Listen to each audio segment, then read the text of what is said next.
নিমফুলের মধু ছেড়ে দিলেন অভিনেত্রী লিলি চক্রবর্তী।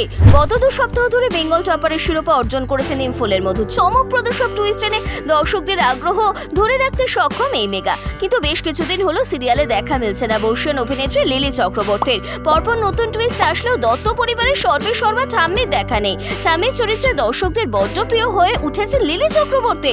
বন্যার প্রতিটি লড়াইয়ে তিনি পাশে দাঁড়ান, ফলে স্বাভাবিকভাবেই দর্শক মহলে প্রশ্ন উঠছে তিনি কি সিরিয়াল ছেড়ে দিলেন নাকি তার অনুপস্থিতির পিছনে রয়েছে অন্য কারণ। প্রকৃতপক্ষে বর্তমানে কিছু শারীরিক সমস্যার মধ্য দিয়ে যাচ্ছেন বর্ষীয়ান অভিনেত্রী।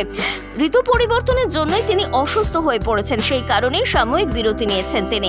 আগের তুলনায় কিছুটা সুস্থ হলেও সম্পূর্ণ সুস্থ হওয়ার পরেই তিনি ধারাবাহিকের শুটিংয়ে যোগ দেবেন বলে জানা যাচ্ছে। এই মুহূর্তে নিমফুলের মধুতে বেশ টানটান পর্ব চলছে। মা হতে চলেছেন নায়িকা পর্ণা, ফলে আগামী দিনের আসন্ন চমকের জন্য যথেষ্ট আগ্রহী দর্শকরা। ভিডিওটি ভালো লাগলে লাইক করুন, চ্যানেলটি সাবস্ক্রাইব করে সঙ্গে থাকুন।